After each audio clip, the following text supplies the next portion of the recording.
여러분 안녕하십니까? 이제 하나님의 말씀을 같이 나누는 시간을 갖도록 하겠습니다.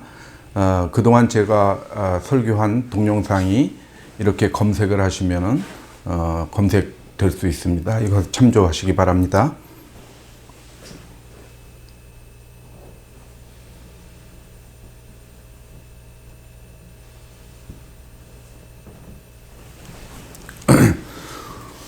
오늘은 11조에 대해서 말씀을 나누고자 합니다.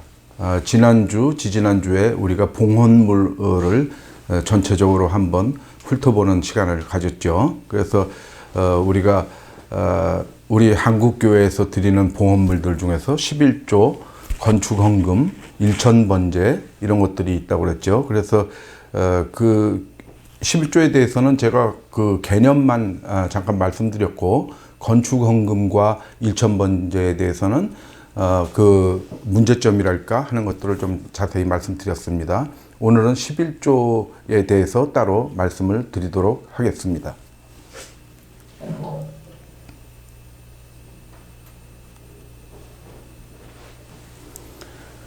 우리가 이거를 한번 생각을 해봅시다. 최저 생계비가 100만 원이라고 칩시다. 근데 A라는 사람, B라는 사람, C라는 사람이 있는데, 이 사람들이, 이거 이제 월이죠. 월인데, A라는 사람은 수입이 50만 원밖에 안 됩니다. B라는 사람은 100만 원입니다. C라는 사람은 1000만 원씩 매달 법니다. 그러면 우리가 11조를 내라면은 10%죠. 이 사람은 5만 원을 내야 되니까 이 사람 45만 원 남죠. 이 사람은 90만 원 남겠죠. 10만 원 11조 드리면은 이 사람은 뭡니까? 900만 원 남겠죠. 그러면 최저 생계비가 100만 원이 드는데 이 사람은 어떻게 됩니까? 이 사람은 빚을 지거나 남의 도움이 없이는 살아갈 수가 없겠죠. 45만 원 가지고 50만 원을 다 쓰더라도. 이 사람도 마찬가지죠. 이 사람은 차고 넘치죠. 근데 가령 봅시다. B라는 사람은 11조를 내지 않으면 살아갈 수 있습니다. 100만 원이니까. 이 사람은 11조를 내든 안 하든 살 수가 없습니다. 이 사람은 이 900만 원 남은 중에서 생활비 빼면은 800만 원 남겠죠. 이 사람이 물론 더 잘 버니까 더 많이 쓰겠지만 하여튼 산술적으로 계산해 봅시다. 800만 원이 남습니다. 그러면 어떤 개념이냐 하면은 여기서 이 사람을 도와야 됩니다. 그렇지 않으면 사회 전체적으로 봐도 그렇죠. 그래서 우리가 조세도 누진세를 적용하고 하는 것들이 이런 개념입니다. 그러면 우리도 11조도 이런 개념으로 우리가 생각을 해봐야 된다는 겁니다. 획일적으로 그 10분의 1 비율을 적용할 수 있겠냐라는 겁니다. 그러면 이 사람은 800만 원이 남는 이 사람은 나 100만 원 11조 냈으니까 됐다. 이렇게 하고 끝날 겁니까? 아니라는 겁니다. 이 사람은 더 내야 됩니다. 그러니까 10분의 1만 딱 내고 내가 의무를 다했으므로 됐다라는 게 아니고 이 사람은 더 내야 되겠죠. 그렇지만 이 사람이 더 내는 것은 각기 자기 마음에 정한 대로 하는 것이고, 하기 싫은 걸 어거지로 내거나 누구의 강요에 의해서 내는 것은 하나님께서 기뻐 받아주시지 않죠. 그것을 그런 사람을 좋아하지 않습니다. 그게 고린도후서 9장 7절에 나오는 말씀이죠. 각기 자기 마음대로 정한 대로 해라. 그래서 이런 개념을 적용하면서 우리가 봐야 될 것입니다. 11조에 대해서 우리가 한번 생각을 해볼 때 그렇습니다. 그래서 뭐냐면은 11조는 은혜의 순환고리의 출발점인 연보로 대체되어야 된다는 것입니다. 연보는 무엇입니까? 나의 사랑의 진실됨을 증명하는 행위고 자발적이고 능동적인 행위인 것입니다.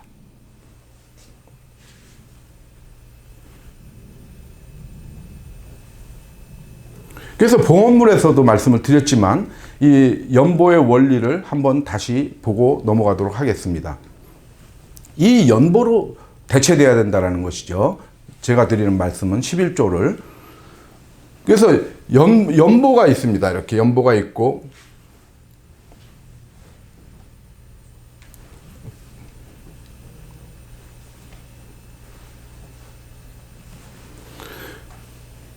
예, 연보의 원리를 한번 봅시다. 하나님께서 우리를 사랑하셔서 화목제물을 우리에게 주셨죠.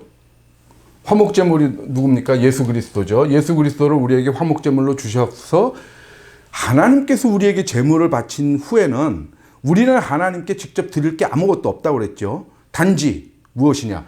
거룩한 산제물을 드린다. 이것을 하나님께서 기뻐하신다. 그런 것이죠. 로마서 12장 1절에 그러죠. 너희 몸을 하나님이 기뻐하시는 거룩한 산제물로 드리라. 이렇게 얘기하고 있죠. 하나님이 기뻐하시는 거룩한 산제물로 드리라는 겁니다. 그것이 무엇이냐면 이것이 영적 예배라는 것이죠. 영적 예배. 우리가 드릴 영적 예배다. 오직 이것만 드리면 되는 겁니다. 하나님한테는. 그러면 우리가 그동안에 구약 시절에 많은 제물을 하나님한테 바치고 그 대가로 죄사함을 받는 그런 시스템에서 어떻게 바뀌느냐? 그러면 우리가 금전적인 재물은 어디로 이동하느냐? 위로 가느냐? 아닙니다. 옆으로 가는 겁니다. 이웃에게 가는 겁니다. 나보다 어려운 이웃에게 가는 겁니다. 아까 전제로 말씀드렸던 C가 월 1,000만 원 버는 C 쪽에서 A 쪽으로 흘러가야 되는 것입니다. 그것이 연보입니다. 연보의 정신입니다. 그것이 무엇? 사랑의 증명입니다. 그래서 그것은 고린도후서 8장 8절에 잘 나타나 있고요.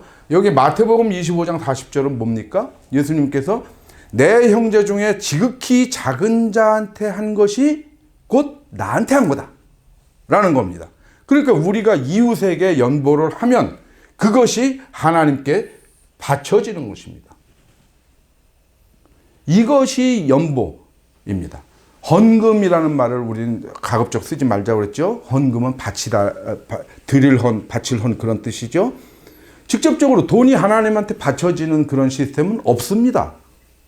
예수님이 오셔서 새 교회를 우리가 세운 다음에는 우리의 소위 헌금이라고 하는 것들, 연보는 수평적으로 이동하는 것입니다. 이웃에게. 그러면 이것이 무엇입니까?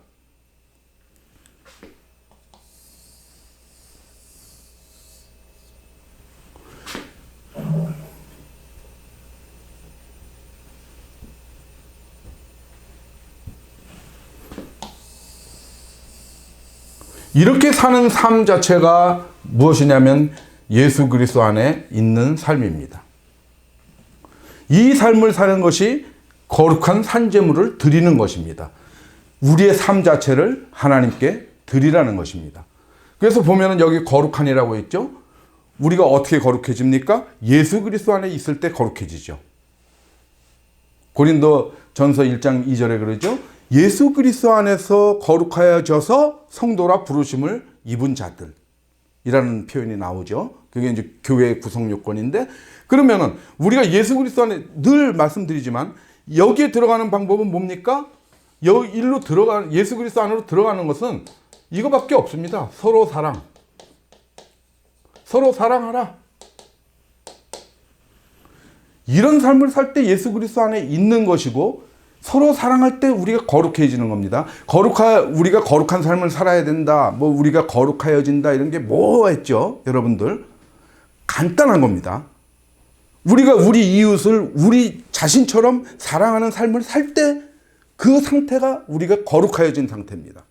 그것을 지속할 때 거룩한 삶을 계속 사는 것이고, 그것이 거룩한 산제물을 하나님께 드리는 것입니다. 그러면 우리가 이웃에게 연보를 했을 때 연보를 받은 사람들이 감사해서 그들의 부족한 것을 보충할 뿐만 아니라 그들의 감사로 말미암아, 하나님께 감사함으로 말미암아 넘치죠. 페리시오의 복음이라고 그랬죠. 헬라어 페리시오는 넘치다라는 개념이죠. 그래서 또 은혜 또한 넘치게 우리에게 와서 그 은혜로 우리를 넉넉하게 하시고, 그래서 그 넉넉함으로 우리가 또 연보, 여기서 이제 착한 일이라고 그랬죠. 착한 일에 넘치게 이제 우리가 사용할 수 있게 은혜를 주신다고 했죠. 이렇게 돌아가는 겁니다. 그래서 이것을 제가 은혜의 순환고리라고 명명을 했죠. 은혜의 순환고리. 이렇게 계속 돌아갑니다. 우리가 연보하고 그들이 감사하고 또 하나님께서 은혜를 주셔서 우리를 또 넉넉하게 하고 계속 남을 도울 수 있는 그런 것. 그래서 우리의 개인적 삶, 또 우리 크리스찬들이 갖고 나가는 기업이나 사업체, 이런 것들이 이런 정신 속에서 우리가 해야 된다라는 그런 말씀을 드리는 것입니다. 그러면은 하나님께서 우리에게 끊이지 않는 은혜를 주셔서 계속해서 이 선한 순환이 이어지게 되는 것이죠. 그래서 11조라는 것도 이 개념 속에 포함시켜야 된다는 것입니다. 그래서 지난주에 제가 우리 교회, 한국교회에 제안을 드린 게 있죠. 우리 교회에서 모든 헌금 봉투를 없애자. 연보 봉투 하나로 통일하자. 왜냐하면 그것이 다른 제목이 다 달린 그런 봉투들이 우리에게 성도들한테 압박으로 다가올 수 있기 때문에 어차피 자기 마음에 우러나는 대로 각기 마음에 정한 대로 내는 거라면 가령 1,000만 원 버는 자가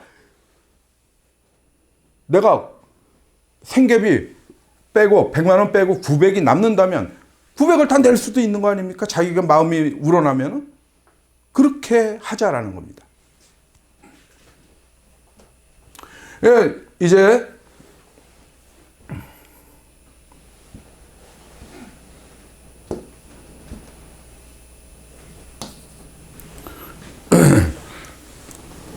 11조를 한번 개략적으로 살펴보도록 하겠습니다.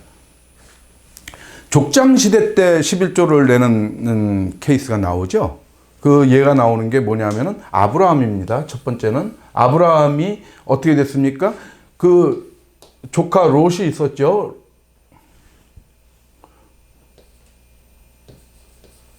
롯은 어디 살았습니까? 소돔에 살고 있었죠. 소돔에 살고 있었는데 그쪽 저쪽 다른 쪽에 그 엘람 뭐 이런 데서 네 왕이 와가지고 롯을 잡아가고 재물도 다 약탈해 갔죠. 그래서 아브라함이 이제 그들을 추적을 해서 그들을 물리치고 롯과 그 친척들 그 친제들을 다 데리고 오고 재물도 다 회수해 가지고 왔죠. 오는 길에 어디입니까? 살렘에서 멜기세덱이라는 사람을 만나죠. 이분은 제사장이었죠. 이 사람을 만났는데 멜기세덱이 먼저 축복을 합니다. 아브라함한테 축복을 해주니까 아브라함이 그 전리품의 10분의 1을 멜기세덱에게 건네줍니다. 그런데 이것은 무엇입니까? 일회성입니다. 그 다음부터 계속 멜기세덱한테 준 게 아닙니다. 다달이 계속 자기 소득의 10분의 1 혹은 뭐 매년 이렇게 낸 게 아니고 일회성 여기서 끝났죠. 그 다음에 야곱의 예가 나옵니다. 야곱이 무엇입니까? 자기 삼촌 라반의 집으로 가죠. 왜 갔죠? 거기에 그 딸을 갖다가 자기 아내로 삼기 위해서 이제 그쪽으로 가는 길에 잠깐 잠들었는데 사닥다리가 하늘에 걸쳐 있고 천사들이 오르락 내리락 하고 거기 하나님이 계셨는데 하나님께서 너에게 복을 주겠다 하고 말씀하시죠. 그러니까 잠에서 깨가지고 야곱이 뭐라 그럽니까? 하나님한테 내가 여기 갔다가 무사히 우리 아버지 집으로 돌아오게 해주시면 내가 10분의 1을 드리겠나이다. 야곱답죠. 아주 내고의 천재입니다. 그 자기 형 에서한테 팥죽 한 그릇으로 장자의 권한을 뺏은 그런 야곱이죠. 그러니까 장사를 아주 잘하는 선수죠. 근데 이 하나님한테도 그럽니다. 그러니까 이것은 무엇입니까? 만약에 아브라함부터 계속 이 11조라는 게 이어져 온 어떤 신앙의 전통이었다면은 이런 일이 생기지 않았겠죠. 늘 11조를 내고 있을 테니까. 근데 이거 무엇입니까? 조건부입니다. 조건부 서원. 조건부로. 하나님께서 나 무사히 우리 아버지 집으로 오게 하시면은 내가 11조 내겠습니다. 이런 거. 그래서 이 족장 시대의 11조는 일회성이면서 그 다음에 임의성이다. 자기가 주고 싶을 때 멜기세덱한테 줬고 주고 싶으니까 줬고 이건 또 조건부로 달고 하나님한테 이렇게 서원하고 그러는 장면이 나오죠. 근데 이제 시대가 지났습니다. 애굽으로 가서 이스라엘 백성이 번창하고 모세가 인도에서 애굽에서 나오죠. 출애굽합니다. 그래서 이제 새로운 이스라엘의 국가를 건설하기 위해서 애굽에서 출발을 하죠. 그때 나온 것이 무엇이냐? 그때 이제 어떤 체제로 갑니까? 노예 생활에서 이 신정국가를 세우는 것이죠. 종교국가가 세워지는 것입니다. 국가의 체제. 그러면 국가든 교회든 어떤 사회의 모든 조직은 재정이 필요합니다. 적든 크든. 그러니까 그 국가의 재정을 채우려면 뭐가 필요합니까? 세금이 필요하겠죠. 조세가 필요합니다. 그래서 10분의 1을 받게 한 것입니다. 이것은 어떻게 유지가 됐냐면 이 사회는 레위지파 사람들을 중심으로 했습니다. 레위지파 사람들이 제사를 지냈죠. 제사를 담당했죠. 제사장들은 다 레위지파 사람들이었습니다. 이 사람들한테는 여호수아가 이제 가나안으로 들어갔을 때 가나안에 들어가서 12지파한테 그 영토를 나눠주죠. 자기네들이 점령한 영토를 나눠주는데 이 레위지파한테는 영토를 주지 않았습니다. 그러니까 이 레위지파는 수입이 없겠죠. 그러니까 이 수입이 없고 이 사람들은 그냥 종교적인 그 행사만 하고 있었던 사람들이기 때문에 이 사람들을 다른 사람들이 도운 겁니다. 그래서 10분의 1씩 내가지고 이 사람들한테 모아서 준 거죠. 그러면 사실 이 사람들은 11지파한테서 받았으니까 이 사람들보다 조금 평균보다 좀 더 받은 격이 되긴 합니다. 그래서 보면은 이렇습니다.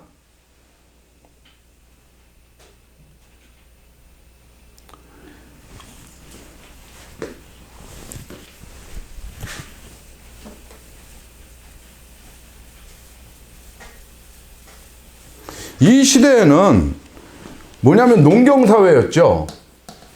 농경 목축이죠. 그래서 수입이 거의 균일했습니다. 그래서 11지파가 레위지파한테 주더라도 거의 평균에 가깝게 레위지파가 가졌겠죠. 근데 이게 산업화된 현대사회에서는 어떻게 되겠습니까? 이 사람들 다 11지파들이 각각 100만 원씩 이렇게 쭉 해서 10만 원씩 모아서 줬을 텐데 지금은 수입이 균등합니까? 안 그렇지 않습니까?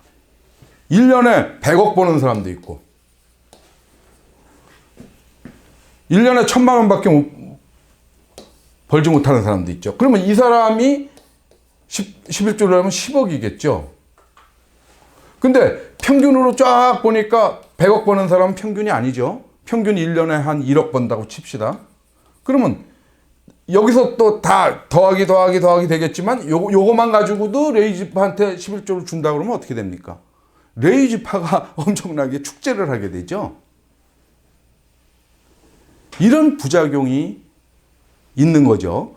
그러나 이것이 결코 나쁜 것은 아닙니다. 왜냐하면 이 사람이 많이 번 사람이 많이 내는 것이 지금 가령 우리 교회에 적용을 시켜봅시다. 교회로 온다 칩시다. 이것이 교회로 들어온다 칩시다. 그러면 이 교회에서 이것을 잘 사용해서 하나님의 사업에 사용하면은 그것은 전혀 나쁜 것이 아닙니다. 그래서 필요한 것이 11조의 관리죠. 11조의 관리입니다. 그 관리에 대해서 고린도후서 8장에 이렇게 하는 것이죠. 8장 20절에 보면은 이것을 조심하면 우리가 많은 이 거액의 연보에 대하여 거액의 연보라는 것이죠. 아무도 우리를 비방하지 못하게 하려 함이니 어떻게 하느냐? 우리가 주 앞에서뿐 아니라 사람 앞에서도 선한 일에 조심하려 함이라. 조심한다는 것이죠. 이 거액의 연보를 핸들링하는 데 있어서 조심한다는 겁니다. 그래서 다른 사람들이 다 알 수 있게 투명하게 그렇게 해서 좋은 일에 쓴다면은 이 거액의 연보, 즉 거액의 11조라도 전혀 그것이 우리에게 해가 될 일이 없고 참 좋은 것이죠. 그런 개념입니다.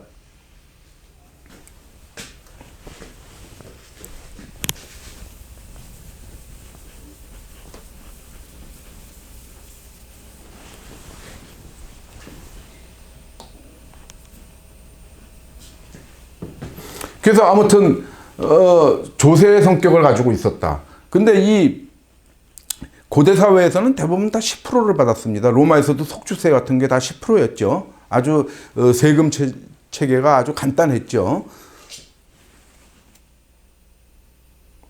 그래서 보면은 그 근거되는 성경이 민수기 18장 21절에 이렇게 나옵니다. 그 다음에 11조가 이게 이제 사람이라는 게 다 이런 거 하다 보면 느슨해지겠죠. 뭐냐면 이게 조세의 성격인데 지금도 그러지 않습니까? 돈 버는 사람들이 어떻게 하면 세금 안 낼까? 궁리하죠. 그래서 감세, 절세, 혹은 뭐 더 나아가서 탈세 막 이렇게 하죠. 그런 상황이 자주 발생했죠. 그래서 보면은 그것을 독려하고 정부에서 체계적으로 관리하는 게 그런 사례들이 이렇게 나오죠. 유대왕 히스기야 때. 그 다음에 이 느헤미야 때는 뭡니까? 이 히스기야 이후에 이제 얼마 안 가서 유대가 바빌로니아한테 망하죠. 그 다음에 바빌로니아 시절을 지내고 있다가 페르시아가 바빌로니아를 무너뜨리고 거기에 갇혀있던 유대인들을 다 고향으로 돌아갈 수 있게 배려를 하죠. 페르시아 왕 고레스가. 그래서 이제 이 느헤미야는 우리가 성경에 느헤미야서가 있지 않습니까? 그래서 성벽을 재건한 사람이죠. 성전이 먼저 건축되고 그 다음에 예루살렘 성벽을 건축하는데 느헤미야가 일을 하시는 분인데 이 사람이 뭐냐면은 페르시아 소속으로 유대인이죠. 물론 유대인인데 유대 총독으로 와 있던 사람입니다. 근데 이 사람이 페르시아 총독이니까 페르시아에도 가끔씩 갔겠죠. 출장을 가겠죠. 그 사이에 어땠습니까? 이 느헤미야가 없으니까 이 사람들이 11조를 안 냈어요. 그러니까 세금이 제대로 거치지 않았다는 겁니다. 결국은. 이게 조세의 성격이니까. 그러니까 어떻게 됩니까? 레위지파 사람들이 먹을 게 없지 않습니까? 그러니까 자기의 직분을 수행하지 못하고 그들이 각기 자기 밭으로 다 갔습니다. 자기 밭으로 갔다라는 건 무엇입니까? 자기 밭벌이하러 다 뿔뿔이 흩어졌다는 얘기죠. 그래서 느헤미야가 예루살렘에 다시 돌아와 보니까 레위지파 사람들이 없는 거예요. 그 직분을 감당하고 있지 않은 거예요. 어떻게 된 거야? 그랬더니 11조를 안 내서 레위지파 사람들이 먹을 게 없어서 뭐 이렇게 됐습니다. 그러니까 그걸 다시 정비를 하죠. 그게 느헤미야서 13장에 잘 에피소드가 나오고 있습니다. 그 다음에 이 말라기 선지자는 느헤미야하고 거의 동시대 사람이죠. 그런 상태로 체제가 이렇게 딱 정비가 안 되니까 어떻게 합니까? 종교적 지원을 하죠. 여호와의 말이다 합니다. 그러니까 이렇게 모세가 내라고 그랬고 뭐하고 다 했는데 그런 것들이 이제 점점 세월이 지나서 희미해지니까 다시 한번 말라기 선지자가 11조를 강조하고 있는 것이 나옵니다. 역사적인 그런 이제 배경이고요. 그래서 11조의 변천사를 한번 보겠습니다. 유대인들은 어땠습니까? AD 70년 성전이 파괴되죠. 로마 장군 티투스한테 의해서 성전이 파괴되기 전까지 바리새인 중심으로 11조가 유지됐습니다. 왜냐하면 그 성전을 유지하는데 필요했기 때문에 그랬죠. 근데 그러면 지금 유대인들은 어떠냐? 성전도 없고 레위지파의 역할도 사라졌습니다. 성전 중심의 지금 유대교가 아니죠. 지금은 회당 중심입니다. 그러니까 그런 걸 유지하고 뭐 할 그런 레위지파 사람들도 필요 없으니까 원래 취지였던 레위지파를 돕기 위해서 냈던 11조 이제 안 합니다. 초대교회는 뭡니까? 율법의 11조에서 사랑의 연보로 교체가 됐죠. 그래서 사도들의 편지에서 보면 주로 사도 바울의 편지에서 보면은 연보라는 말이 나오지 11조 일체 언급이 없습니다. 11조라는 말이 전혀 나오고 있지 않습니다. 그래서 사랑의 연보로 교체된 거죠. 로마 가톨릭에서도 이 초대교회 전통을 이어받아서 11조를 받지 않다가 나중에 가톨릭은 돈 욕심을 상당히 부리죠. 그래서 아주 거창한 그 성당 짓고 막 그러기 위해서 면제부도 팔고, 면제부 같은 것도 파는데 11조 같은 거 부활시키는 거는 뭐 일도 아니었죠. 그래서 부활시켰습니다. 1100년대에 그런 거죠. 그리고 현재 유럽의 모든 개혁교회, 개신교라는 거죠. 여기에서는 11조 제도가 폐지됐습니다. 안 받고 있습니다. 유럽의 교회들은 11조가 없습니다. 그리고 미국도 거의 다 이런 게 없는데 일부 아주 보수적인 교단 안에서 받는 곳들이 있다고 합니다. 그런데 한국의 개신교는 이례적입니다. 이례적으로 11조를 강조합니다. 예, 다 그렇다는 건 아니고 일부 강조하시는 분들이 계시다라는 것이죠. 그것이 현재 상황입니다. 그래서 11조를 강조하는 한국교회에서, 한국교회 그러니까 뭐 한국교회 전체 일부라고 그럽시다. 일부 한국교회에서 자주 인용하는 성경 구절. 유명한 구절이죠. 말라기 3장 8절. 이것은 채찍입니다. 하나님의 것을 도둑질한다. 하나님의 것을 도둑질한다는 겁니다. 그것이 뭐냐? 11조와 봉헌물들이라는 겁니다. 이것이 하나님의 것이라는 겁니다. 그래서 이것을 도둑질하면 어떻게 됩니까? 저주를 받는다는 겁니다. 제가 11조의 그 개념에서 개념을 얘기할 때 이렇게 그래프를 그려드린 게 있죠. 이렇게 한 거. 이것이 뭐냐면 회피동기죠. 이거 저주는 우리가 피하고 싶은 것이죠. 아, 이거 왜 이런지. 전자칠판이 이렇게 타치가 조금만 길어져도 막 좀 그렇습니다. 그래서 이렇게 이제 이것은 겁을 주는 얘기죠. 하나님의 것을 도둑질한다는 겁니다. 11조를 안 내는 게. 그리고 겁만 주면 안 되니까 이렇게 꼬시는 얘기도 해야 되겠죠. 그것이 그 뒤에 바로 뒤에 절이죠. 만군의 여호와가 이르노라 너희의 온전한 11조를 창고에 들여 나의 집에 양식이 있게 하고 그것으로 나를 시험하여 내가 하늘 문을 열고 너희에게 복을 쌓을 곳이 없도록 붙지 아니하나 보라. 11조를 내면은 내가 하늘 문을 열고 너희에게 복을 쌓을 곳이 없을 정도로 복을 주겠다라는 겁니다. 그러면 이 얘기를 들은 사람은 어떻게 되겠습니까? 최저 생계비가 100만 원인데 50만 원 벌고 있는 사람도 11조를 합니다. 5만 원 냅니다. 그래서 45만 원 가지고 끙끙거리면서 하루 세 끼 라면만 먹으면서 지냅니다. 왜? 이렇게 하면 하늘 문을 열고 하나님께서 축복을 해주실 거다. 물질 축복. 그렇게 되죠. 그래서 이것은 무엇입니까?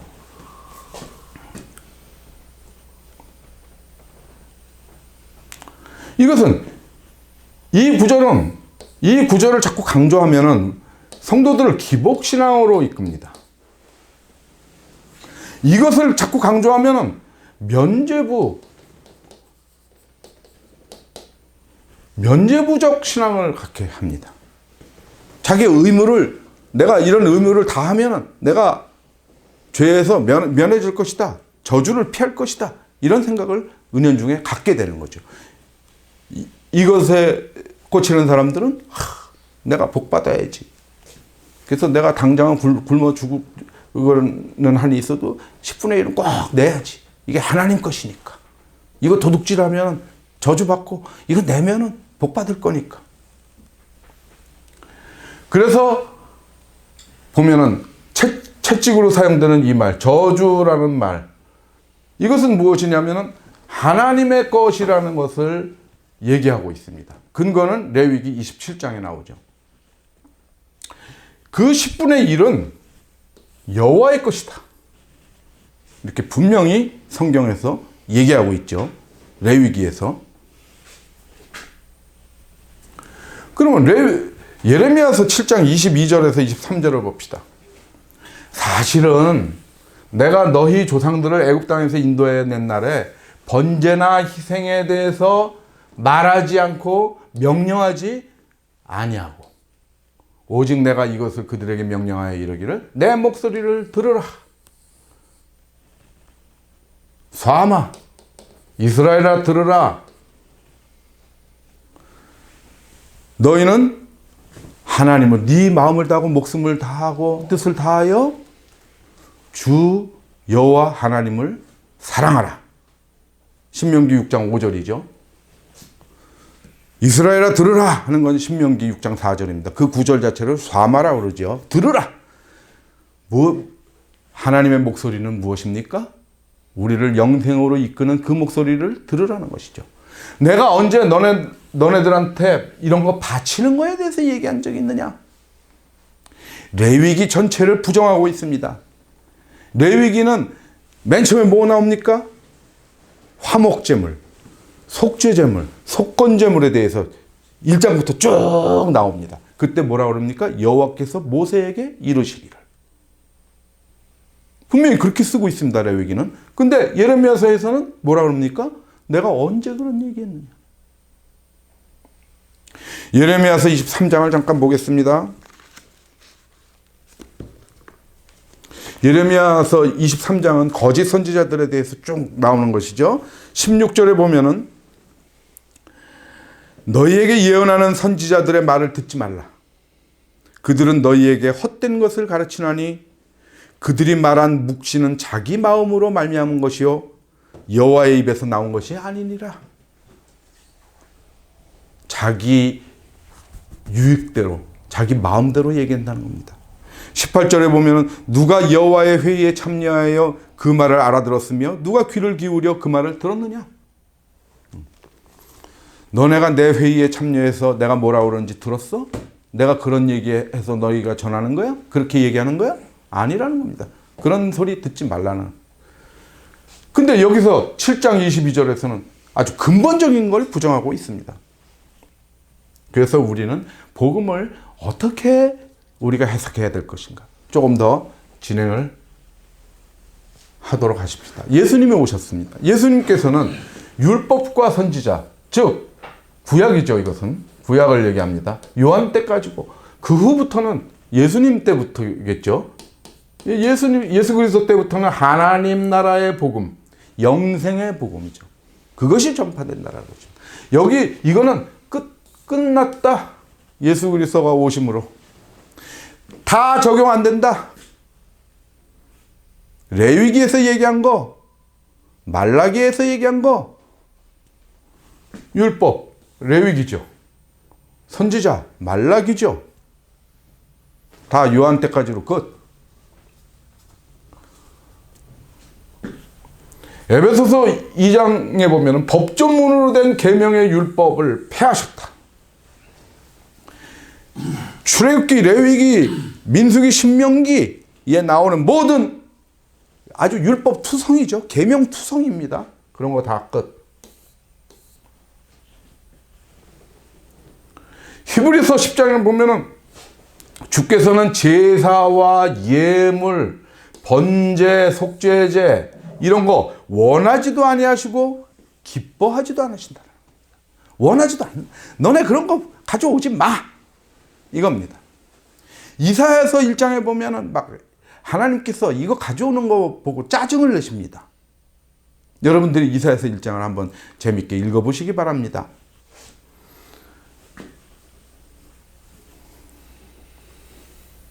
이것은 뭐냐면은 다 율법을 따라 드리는 것이라는 거죠. 율법을 따라 드리는 거예요. 그 후에 말씀하시기를 보시옵소서 내가 하나님의 뜻을 행하러 왔나이다.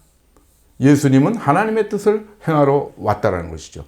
그 첫째 것을 폐하심은, 즉 율법에 속한 이거 폐하심은 둘째 것을 세우려 하심이라. 둘째 것이 무엇이죠? 하나님의 뜻. 이것을 세우는 것입니다. 그런데 하나님의 뜻은 무엇입니까? 항상 우리가 궁금하면은 성경을 자세히 봐야 되죠. 성경에서 다 답을 주고 있죠. 뭐 하나님을 사랑하는 것, 세상을 하나님의 일, 모든 것을 다 정의하고 있는데 하나님의 뜻 또한 성경에서 정의하고 있죠. 요한복음 6장 40절에 내 아버지의 뜻은 아들을 보고 믿는 자마다 영생을 얻는 이것. 그것이 하나님의 뜻입니다. 예수 그리스도를 보고 믿는 자가 영생을 얻게 되는 것. 나이, 성별, 학벌, 재산 상관없이 누구든지 그를 믿으면 멸망하지 않고 영생을 얻게 되는 그것. 그것이 하나님의 뜻인 것입니다. 그것을 세우려 오신 것입니다. 예수님께서 이런 거 제사, 예물, 번제, 속죄제 이런 거 받으러 오신 게 아니고 다 그거는 쓰레기 같은 거 버려지는 것입니다. 당근을 보십시다. 그것으로 나를 시험하여라는 것이 중요합니다. 하나님을 시험하라는 근거 전혀 없습니다. 아까 그나마 채찍으로 쓰여진 거는 레위기에서 10분의 1은 여호와의 것이다라는 게 레위기에 나왔죠. 그래도 그 빈약한 근거라도 근거가 됩니다. 그래서 보십시다. 오하나 이프로 하나님을 시험하는 것은 사탄의 유혹입니다. 하나님을 시험하는 것은 유혹입니다.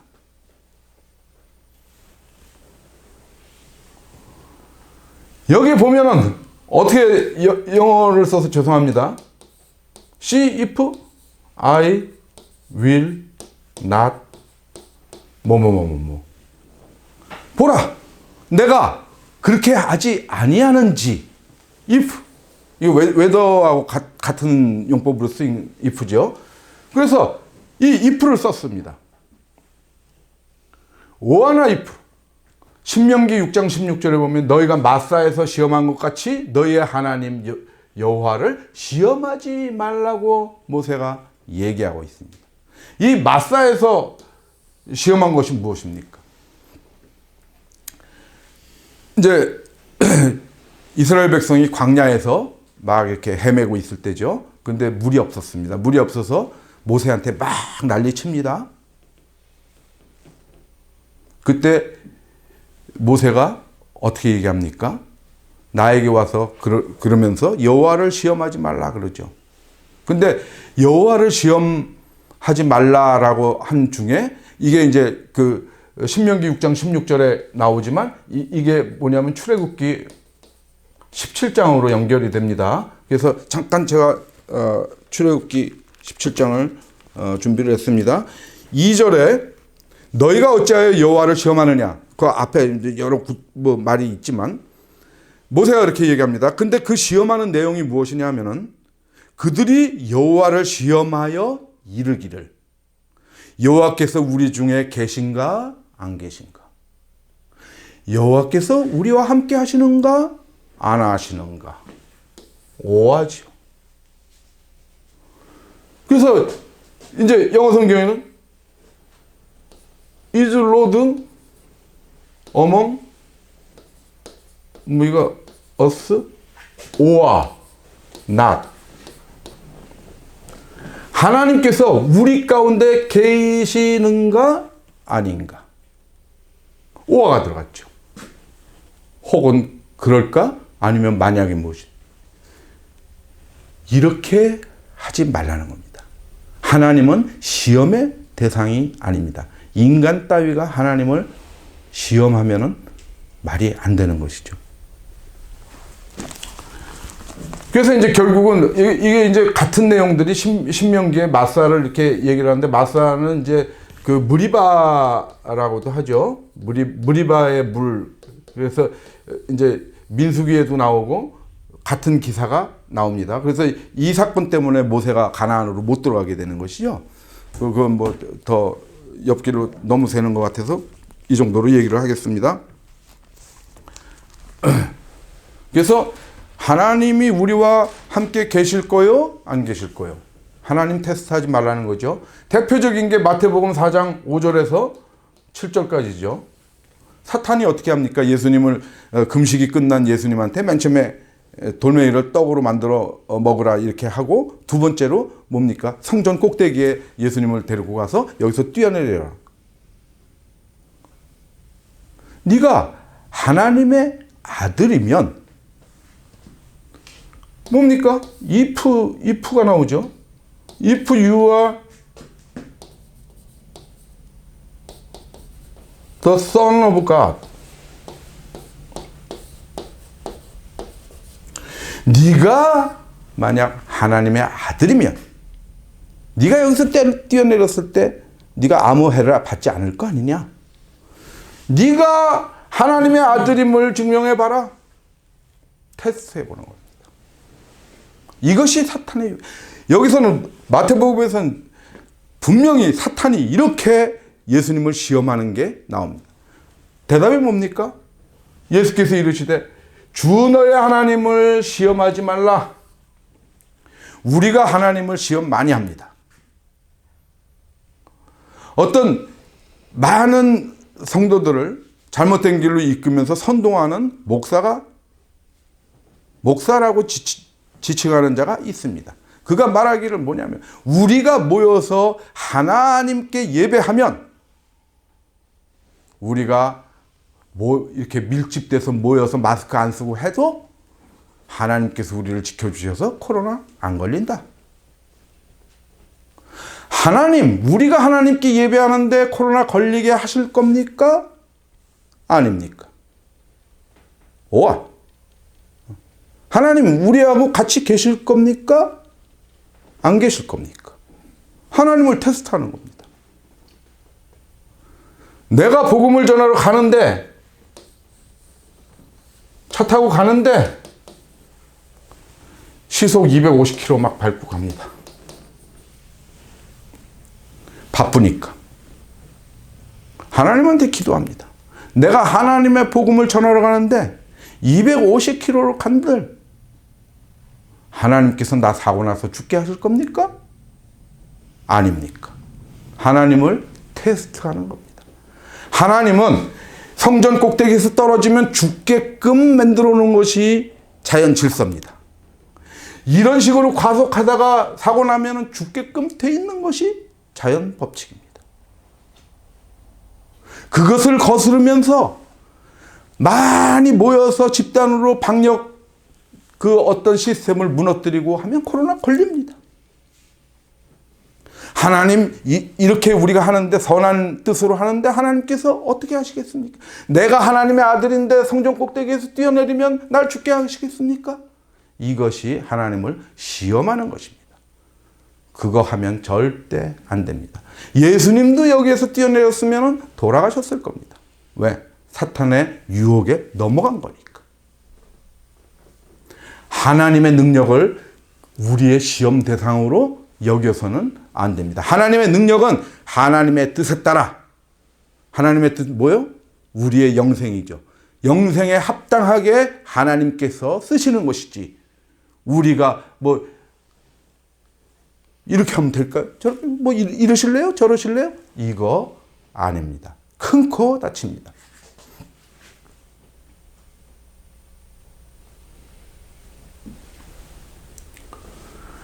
그런데 예수님께서 11조에 대해서 언급하신 적이 있습니다. 딱 한 번입니다.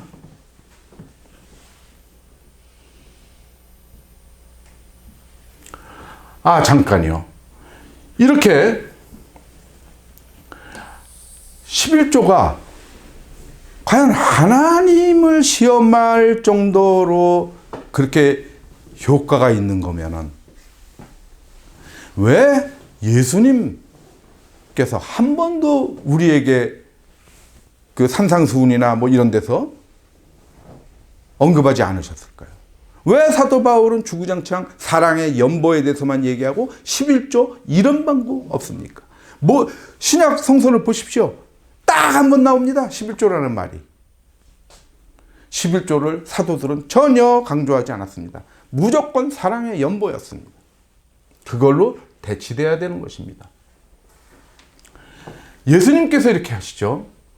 너희가 11조는 들이되 율법에 더 중한 바 정의와 긍휼과 믿음은 버렸도다. 그러나 이것도 행하고 저것도 버리지 말아야 할 것이니라. 11조도 행해라. 누구한테 한 겁니까? 외식하는 서기관들과 바리새인들한테 한 얘기입니다. 그러면 퀘스천. 예수님께서 11조도 하라고 말씀하신 거 아닌가요? 이런 질문을 할 수가 있겠죠. 아닙니다. 예수님은 어떤 체제, 질서, 사회 질서를 개혁하러 오신 분이 아닙니다. 보십시다. 이 시대 민중은 로마의 속주세를 내고 있었죠. 10분의 1입니다. 이미 10분의 1을 자기 수입에서 냈어야 됩니다. 근데 이 바리새인 등 이런 종교 지도자들은 세금 면세죠. 그래서 이 사람들은 11조를 내가지고 성전세 11조 이런 걸로 성전을 유지시켰던 겁니다. 그러니까 성전이 유지되려면 바리새인이 11조 내야 되겠죠. 서기관들도. 그래서 그냥 너네 그거 하던 대로 하라는 겁니다. 예수님이. 그 이후에 그게 만약에 축복을 주고 안 내면 저주받는 거라면 우리한테 반드시 경고했겠죠. 하나님을 시험할 정도로 그렇게 중요한 것이라면. 그런 얘기 일체 없죠. 바리새인들한테만 딱 한 번 얘기했죠. 여기서 방금 말씀드린 대로 기존 체제나 문화 양식 이런 걸 바꾸러 오신 것이 아닙니다. 그냥 식사도 뭐냐면 지중해식 식사를 그냥 하셨습니다. 그들이 먹는 음식 그대로 드시고 포도주도 곁들여서 이렇게 식사를 하시고 그랬습니다. 그리고 성전도 가셨습니다. 예수님이 예루살렘 성전 그거를 진짜 성전으로 생각해서 가셨겠습니까?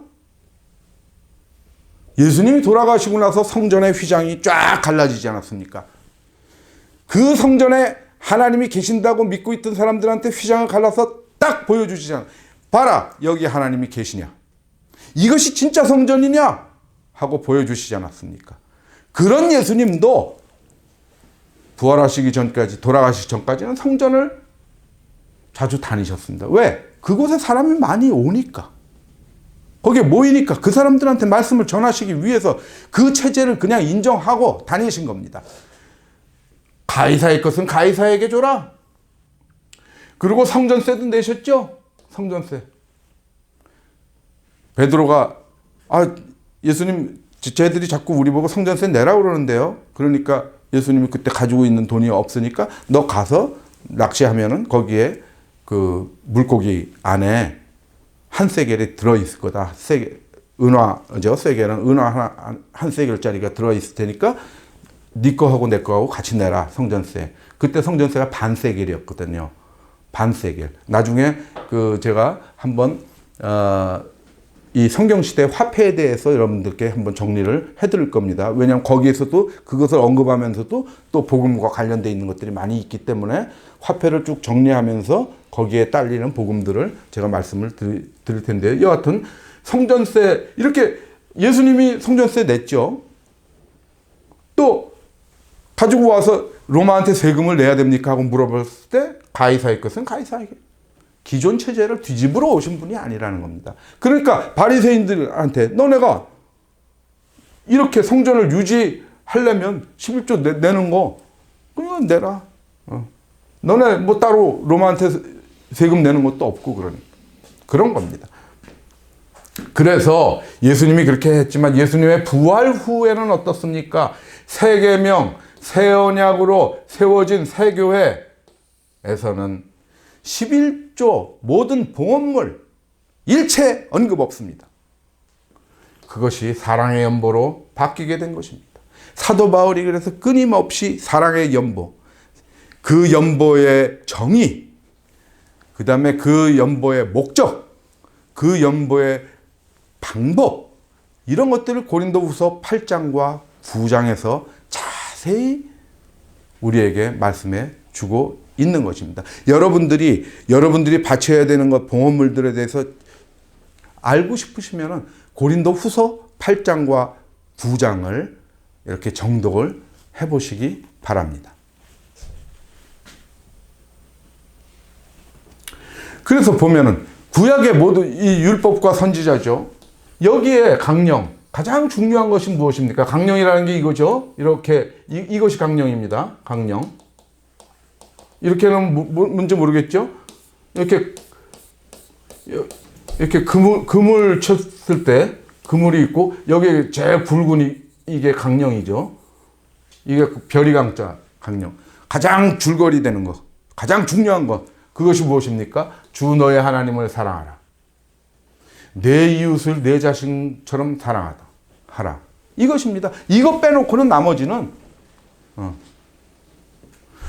그러나 여기에 이게 강령인데 여기에 붙은 선한 계명들이 있겠죠. 선한 계명들 쫙 있습니다. 내 부모를 공경하라, 뭐 간음하지 마라, 살인하지 마라, 이런 선한 계명들이 쭉 있습니다. 근데 이거 왜 아실 필요 없다고 그랬죠? 그런 계명 외에, 그 외에 다른 계명이 있을지라도 내 이웃을 내 자신과 같이 사랑하라라는 말씀 속에 다 들었느니라. 내 이웃을 내 자신처럼 사랑하라. 그걸로 끝. 그것이 로마서 10장 9절이죠. 사랑 속에 모든 것이 들어있다. 로마서 10장 10절은 이거 뭡니까? 13장입니다. 13장 9절입니다. 13장 10절에 사랑은 율법의 완성이다. 이렇게 연결되고 있는 것이죠. 그래서 무엇입니까? 이 두 가지 빼면은 나머지 필요 없다는 겁니다. 이게 진짜입니다. 이거. 왜? 이렇게 하면 이것이 하나님을 사랑하는 것이라고 말씀드렸죠. 왜냐하면 이것이 계명인데, 하나님의 계명인데, 하나님을 사랑하는 것은 그의 계명을 지키는 것이라고 그랬죠. 다 성경에 나와 있는 것이죠. 그래서 제가 설교 중에 계속해서 반복하고 있는 것들입니다. 그래서 오늘은 그냥 간단하게 이렇게 지나가도록 하겠습니다. 그래서 오늘은 여기까지 말씀을 드릴 텐데, 요점은 무엇입니까? 우리가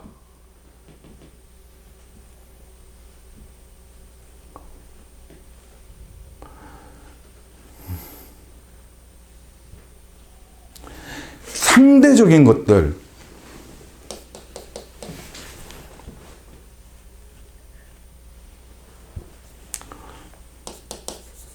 상대적 개념인, 즉 영원하지 않은 것들, 사라져갈 수밖에 없는 것들, 로마 제국, 뭐 각종 제도, 11조 포함이죠. 이런 거에 우리가 속박되어 있을 필요가 없다라는 겁니다. 오직 절대적인 게 무엇입니까? 사랑의 계명입니다. 이것은 변함이 없는 것이고, 이것은 우리를 구원으로 이끌어가는 것입니다. 그래서 우리가 진리가 무엇인가를 잘 알아야 됩니다. 그렇게 되면 진리를 알면 어떻게 됩니까? 진리가 우리를 어떻게 합니까? 자유롭게 하리라. 요한복음 8장 32절에 분명히 그렇게 예수님께서 말씀하시고 계신 것입니다. 그래서 우리가 진리를 똑바로 알아서 자유로운, 우리가 기뻐 바치는 그런 신앙생활을 하시기를 바랍니다. 오늘 말씀은 여기까지 전하도록 하겠습니다. 다 같이 하나님께 잠깐 기도하겠습니다. 아버지 하나님, 우리가 오늘 11조에 관한 말씀을 나누었습니다. 11조뿐만 아니라 우리를 속박하는 것들이 많이 있습니다. 우리가 몰라서 진리를 제대로 알지 못해서 신앙생활을 하면서 많은 속박 속에서 우리가 강박감을 느끼기도 합니다. 아버지 하나님, 우리가 진리를 똑바로 알고 진리에 속하는 삶, 곧 자유스러운 삶을 살 수 있도록 우리를 인도하여 주시옵소서. 예수 그리스도 이름으로 기도드렸습니다. 아멘. 경청해 주신 여러분 감사합니다.